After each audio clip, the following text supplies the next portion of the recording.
Good morning. Thank you very much for joining us on our Tuesday TNT. And may I say, looking out the window, that it is precipitating very heavily indeed. We've got probably a good day of rain here, and I believe it's the same for much of the country. So do your best to keep dry, stay safe, and if you are in those areas heavily affected, keep your eye on local forecasts. I thought I'd just go straight to one of the comments we had from yesterday. We had a story which was sort of titled "Flesh-Eating Scorpions" with a question mark, about a poor British man who's certainly having some trials and tribulations in hospital at the moment. And we received this comment up the top from Lewis Tavernier. I watched all the way until the end for this important story, flesh-eating scorpions. Could you have enough decency to put the important stories first in your vlogs in the future? But your point in the story is well taken. If your flesh is falling off right now, get yourself to a major hospital for some major serious treatment instead of trying to get a free flight home from your government. And besides, enough scorpions have been fried and consumed in Thailand up to this point that maybe it's time for them to get some revenge. Well, the point here is, I suppose, and we'll get to some of the other comments on that story yesterday, that if you write a clever, a little bit witty, acerbic comment, you'll probably get it read. I do read all the comments, but more. Another foreigner without travel insurance. They'll have their begging bowl out on GoFundMe. This was a bit of a recurring theme on comments on this story yesterday. People saying that you're mad to come to Thailand unless you have some sort of travel insurance. And I wholeheartedly agree. If you do want to come here, you just have to get travel insurance before you get on your plane. Further down, I got stung by a scorpion in Thailand. Finger hurt like hell for a few days. It was not mild. Nick Ross said he's been bitten by a spider, not a scorpion. A lot of other people suggesting that it wasn't a scorpion and that he was a diabetic and that he probably had circulation problems in his lower limbs. Either way, we hope the 73-year-old gets the attention he probably needs as we move on to our major story today, which is an earthquake in Indonesia. The Straits Times reporting that there's more than 160 dead, hundreds injured after a 5.6 magnitude earthquake hit Indonesia. That's not a particularly high magnitude earthquake, but of course it matters where it hits. And in this case, it obviously hit in a location that affected a lot of people. The main headlines here: 5.6 magnitude shallow earthquake rattled Indonesia's West Java yesterday. Strong tremors lasted 10 to 15 seconds. Would have been absolutely terrifying. Saw panicky people fleeing their homes in the Cianjur Regency, just 10 kilometres away from the epicentre. It struck at around 1:21 p.m. yesterday afternoon. That's Indonesian time and Thai time. And the death toll has risen to 162. That would be expected to rise. And more than 13,000 people have been displaced. And that last night there were at least 25 people still trapped under the rubble. At least another 700 people have been injured and 2,270 houses were damaged, as well as a boarding school, a hospital and 3 educational facilities. So that's the latest news there out of Indonesia. And as I said, that death toll is expected to rise. So where exactly is this? Well, here's a quick map from weather.com, and you can see it's right there on what we call the Ring of Fire, which travels through Indonesia and makes its way northwards up the Pacific coast. And more specifically, I've drawn a bit of a map here showing Jakarta and that Cianjur area underneath. And that dot there, right there, well, that's the island of Krakatoa. The site of one of probably the biggest recorded volcanoes in history back in 1883. So it's also, of course, on that same Ring of Fire. And just to put the area in context, down there you've got that dot there is Cianjur, then the arrows pointing to Jakarta. The cross there is where Krakatoa was. Then you've got Singapore up there and Bali. So just to sort of give it some more context for people that aren't familiar with the area. But that volcano hitting yesterday at around about 1:21 p.m. Indonesian local time. To our next story today, and new COVID travel fears. Viral flare-ups hurt tourism high season. Just when you thought it was safe to read the headlines in the major newspapers again, it looks like we've got more COVID on the way. Not that that necessarily means that there's going to be new restrictions, but it's something to keep in mind. Let's take a closer look at the story. The Asian countries are facing a surge in several COVID-19 subvariants, including the new XBC variant in the Philippines and the XBB variant in Singapore, though the latter has recently slowed its spread. Most infections in Thailand are from Omicron BA5 variant.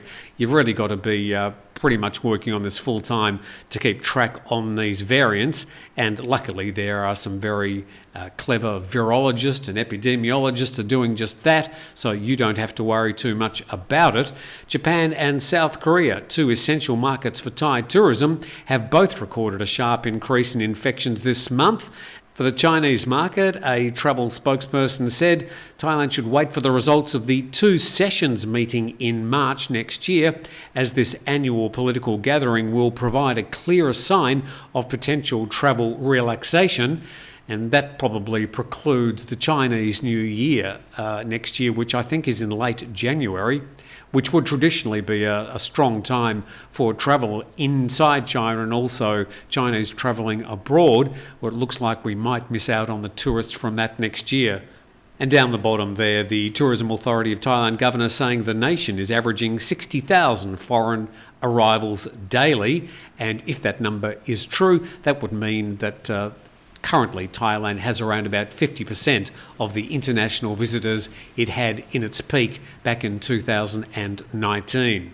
Just checking from worldometers.info, and this has been a site that we've used quite a lot in the past to check the daily coronavirus infections around the world.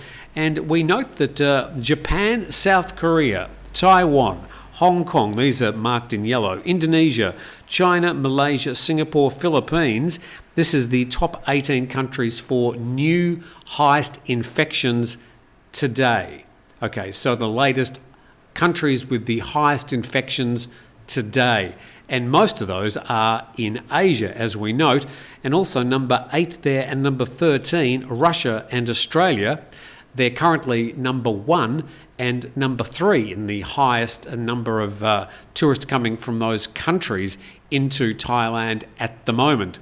So I think there are probably some concerns for the Thai tourism world in that some of those feeder countries are starting to get spikes in their COVID-19. How that plays out as far as restrictions may or may not be concerned is yet to be seen. I doubt very much whether Thailand is now going to put the lid back on the bottle now that they've got the opportunity to open their borders and start to restart their battered tourist industry. And we thank 5 Star Marine, and they can take you on a private tour to a magnificent island off the coast of Phuket, and there's a link to 5 Star Marine, our sponsor, underneath the description on today's video.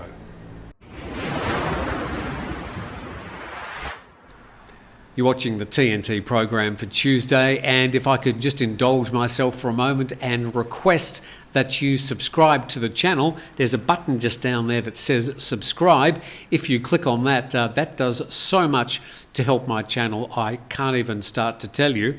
But just alluding to the last story about COVID-19, and I don't want to harp on this because I know a lot of you are going to be triggered by the very mention of COVID-19, but from The Nation, Hong Kong leader tests COVID positive after meeting Xi and Prayut in Bangkok. This is the CEO of Hong Kong, who met with the Chinese president and also the Prime Minister of Thailand, Prayut Chan-o-cha.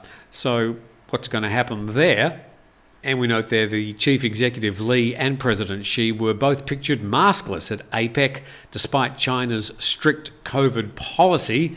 And Prayut Chan-o-cha, the Prime Minister of Thailand, of course, who was sort of the host of the meeting last Friday and Saturday, Prayut tested negative for COVID-19 yesterday, according to local media reports. chief executive, quite a short man. Prayut Chan-o-cha, I think about 5'9", so he'd be around about the 5'4", 5'5", or maybe Prayut was standing on a box at the time. To our next story today, and from the Bangkok Post, airlines pushing for single pilot flights. Planned changes bring challenges. Well, all I can say about that, just one word, no. Going to the story, airlines and regulators are pushing to have just one pilot in the cockpit of passenger jets instead of two. It would lower costs and ease pressure from crew shortages, but placing such responsibility on a single person at the controls is unsettling for some, including me. There's absolutely no way I would be getting onto a plane as a passenger if there was only one pilot up the front. It's just not going to happen. The plan doesn't sit well with pilots. It's a hard sell for passengers too. The planned changes bring many challenges. It's not yet clear what would happen if a lone pilot collapsed or started flying erratically.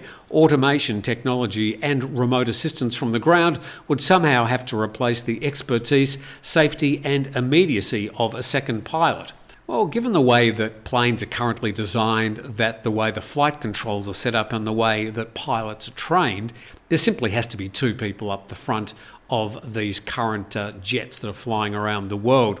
I always sort of wonder what's going to happen. I've actually got a pilot's license. I'm a pilot, private pilot's license, only in small planes. I'm sure many of you are glad to hear.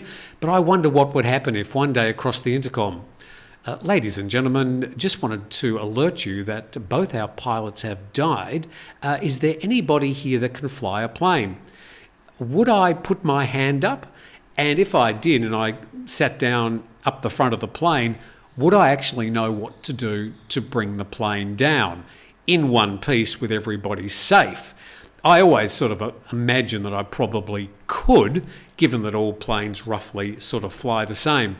But of course, with these modern jets, there's hundreds of dials and controls, and I really wouldn't know what most of them do, even if I knew what basic flying characteristics and movement of the controls would do to the plane. I've actually flown a Boeing 737 in a flight simulator, and I was able to actually land it safely. But a real-time plane with a whole lot of stress would be a very different thing. What would you do if you had a private pilot's license? Would you put your hand up? Well, I don't suppose if both pilots were dead, there'd be much wriggle room. Somebody would have to go up there and do something. But single pilots? Absolutely not. This is TNT.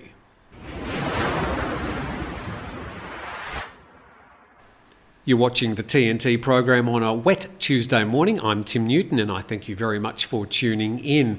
Now to one of, I suppose, the big stories today locally, and this from the patianews.com.